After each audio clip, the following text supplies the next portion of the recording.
Շնորհակալություն ազգային ժողովի մեծարգո նախագահ, հարգելի գործընկերներ, այսօր մայիսի 8-ն է եւ երկրապահի օրն է։ Ես ավանդույթի ես պետք է լինեի երրաբլուրում իմ ընկերների հետ, ովքեր դեռ ողջ են, իսկ մեր ընկերները, որոնք մահացած են, արդեն գտնվում են ներքևում, դարձել են պահապան հրեշտան այս երկրի, մեր երկրի։ Եվ դրա համար չեմ գնացել, որպեսզի Տիկին Դատախազի զեկույցը լսեմ եւ լսեմ ինչ կա հոկտեմբերի 27-ի գործի հետ կապված։ Մարտի 1-ով հարց չեմ տվել։ Եվ Տիկին Վարդապետյանի հետ հիշում եք, անցյալ տարի եմ տվել այդ հարցը, նախանցյալ տարի եմ տվել եւ ձեր հետ առաջին հանդիպման ժամանակ անձամբ ինձ հետաքրել էր ձեր մոտեցումները կարևորագույն երկու չբացահայտված գործերի հոկտեմբերի 27 մարտի 1 եւ դուք ես չեմ սխալվի եթե ասեմ որ դուք ասիք որ դա մեր երկրի պատվի գործն է։ Դա ճիշտ է։ Հոկտեմբերի 27-ը մի ոչռագործություն էր, որի չբացահայտումը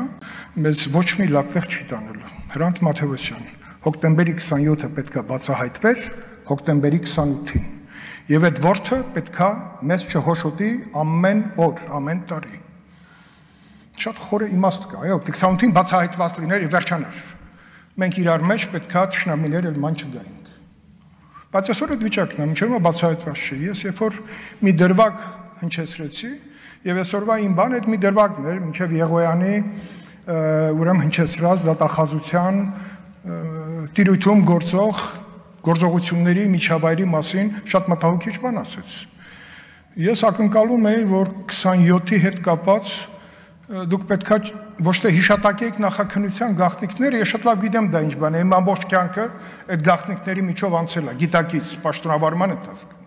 Այստեղ բայց բաներ կան, որ նախաքննության գաղտնիքին չէր առնչվում։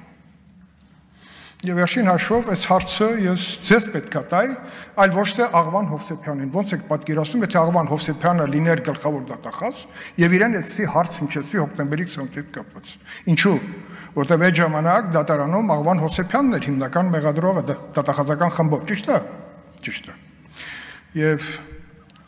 դրանից հետո, երբ որ 18 թվականը եղավ, գործող դատախազը Արթուր Պետրոսյանն էր, եւ մեր ակնկալիքները ինձանից էլի 27-ի, ինչպես Արթուր դատել, էլի չեղավ։ Հիմա երբ որ արդեն դուք եք նշանակվում, ես միշտ այն պատկերացումն եմ ունեցել, որ երկրի առողջացման արդարացման մեջ գլխավոր դատախազի ինստիտուտը ամենակարևոր ինստիտուտն է։ Նույնիսկ իմ հրապարակային ելույթներից մեկում հիշատակեցի Իտալիայի Ֆալկոնեի հանձնաժողովի նույնիսկ ֆիլմ կար շատ լավ, որտեղ այդ հանձնաժողովի արժե դրված էր խնդիր մաֆիայի ձեռքից երկիրը փրկելու եւ դատախազությունը պետք է աներ համապատասխան իր կառույցներով։ Ճիշտ է, այնտեղ մեծ մասին գնդակահարեցին, բայց դա չի խնդիրը։ Խնդիրը պետական խնդիր լուծելն էր։ Հիմա դատախազության հետ կապված 27-ի հետ կապված հիմնական կարևոր վկաների մեծ մասը մահացել են, շատ տարօրինակ ձևով։ Մեկուսարանում էլեկտրիկը մահանում է էլեկտրահարվելով, քեռին մահանում է իրան կախելով։ Էդի Գրիգորյանը այդպես էլ այնց շատ լավ միջավայրում շարունակում է ծմադ մնալ մեկուսարանում։ Մեկուսարանում։ Ինչ է կարծում Տիկին Դատախազ, եթե մեծ ուժեր չլինեին այս ամենի հետևում, այսպիսի տարօրինակ մահացության դեպքեր կլինեն, Մովսիսյանը ավտովթարից։ 12 թվականին, երբ որ ես Միացյալ Նահանգներում էի Տիգրան Պասկևիչյանի հետ եւ Հայաստանի կորսված գաղտնի մարտի 1-ի հետ կապված, պատահաբար ես տեսնում եմ Տիգրան Նազարյանին սրճարանում։ Պատկերացնում եք ին վիճակը։ Տիգրան Նազարյան կարևորագույն վկա, հմեկ, Տիգրան Նաղդալյանը սպանվեց։ Լավ, այս հարցերը այնքան շատ պարարտողատալի բացահայտման համար, որ այստեղ նախաքննական գաղտնիքով ասել հիմա բան չանենք, որտեվ անջատված մասով քննություն է գնում։ Իսկ տեղյակ եք, որ նախաքննությունը իրականացնող մարմնում ուժեղ պրոֆեսիոնալ թիմ կար ձևավորված քննիչների, Եղոյանի հայրն էլ երջանկայիշատակ այդ խմբի մեջ էր։ Շատ կարևոր գործեր ա քննել Եղոյան։ Նաև Սամվել Հովհաննիսյան կար, որը նաև քննության ընթացքում դուրս էր եկել KGB-ի մեջ մասնակցության դրվագը բացահայտելուց։ Սամվել Հովհաննիսյանի նկատմամբ գլխավոր դատախազ Աղվան Գառնիկիչը քրեական գործ հարուցեց։ Սրանք ինֆորմացիաներ են։ Եվ ես ինձ համարում եմ նաև ինֆորմացիայի կրող, որ հիմա այստեղ պետք է հնչեցնեմ եւ անընդհատ պետք է առաջարկել եմ եւ այդ քննչական խմբի բոլոր անդամները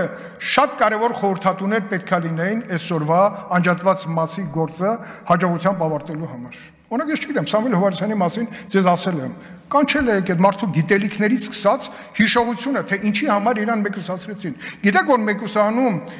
ստի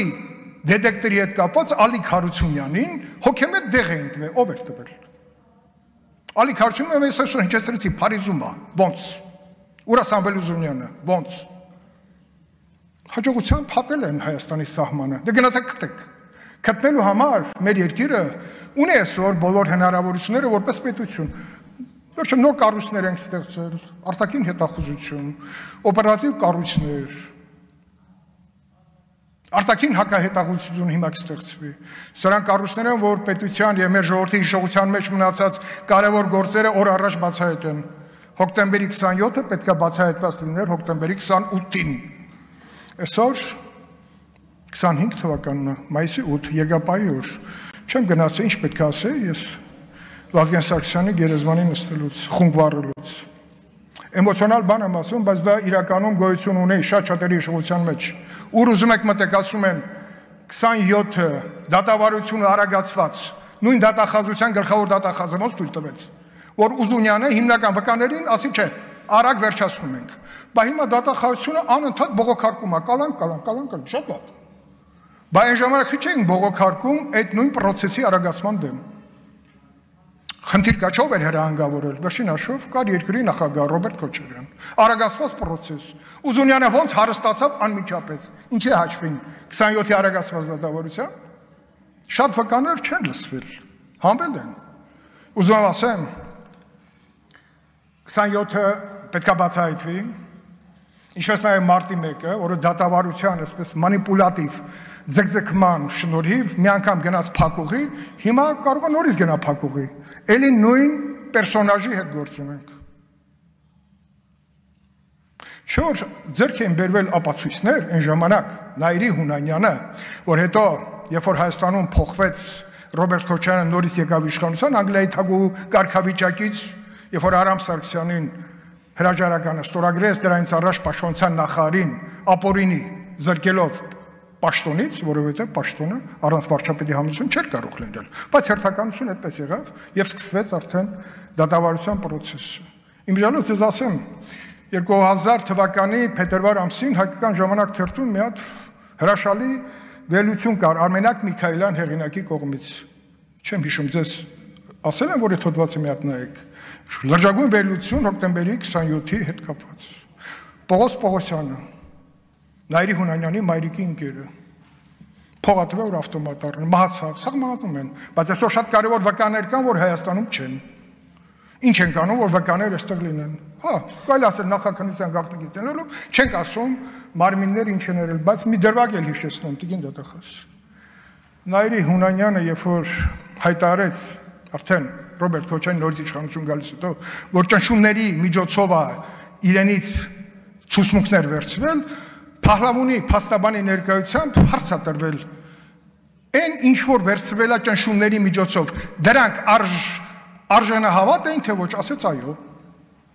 Կարծացեք, բոլոր հատորները ձեր մոտ են։ Ինչ է դա նշանակում։ Նարի Բադալյան թերթերից մեկում հրապարակում գծված էր կամուֆլյաժ դրանից առաջ։ Սրանք դրվագներ են, որոնք ամբողջացնում են։ Չի կարող 27-ը օր առաջ բացահայտված չլինի։ Ես ասեմ, անձամբ ես այստեղ եմ եւ անընդհատ այս պայից սկսած, որտեղ այսօր ես բավարարած չեմ, դուք 5 րոպե շուտ վերջացրեցիք եւ որևէ բառ հոկտեմբերի 28-ի մասին չեք ասել։ Որևէ բառ։ Մեզ եք խնայում, չէ, չխնայեք, գոնե ինչ չխնայեք։ Գագիկ Մերկոնյանին չխնայեք, չգիտեմ էլ ով կա։ Սերյան Օհանյանին չխնայեք, մի խնայեք։ Տվեք մեզ հեռանկարը օր առաջ 27-ի թեման փակվելու, բայց իրական բացահայտում է պետք մեզ, որտեղ վկաները դեռ կան, կարևոր վկաներ, իսկ մահացածների առկայությունը հնարավորություն է տալի գտնել ինչ ուժեր կարային լինեին սրա հետևում։ Դրանք շատ ազդեցիկ կարային լինեին։ Ափսոս Հրաչ Հարությունյանը մահացել է, որը նաև օպերատիվ ապահովումներ ապահովում 27-ի գործի։ շատ առասվածային, մեկուսարան, հոգեմետ դեղ, Ալիկ Հարությունյան, կեղծիքի դետեկտորը չկարողացան օգտագործեն, հաջորդ օրն որոշեցին որ չեն օգտագործում։ Արտադրության նախարար Հարությունյան։ Ավարտեք։ Հա, շնորհակալ եմ։ Ես ուզում եմ ասեմ նաև մի դրվագ կապած դատախազության անընդհատ բողոքարկումների հետ կապած, ես բերել էի, որ այդ մասին խոսեի։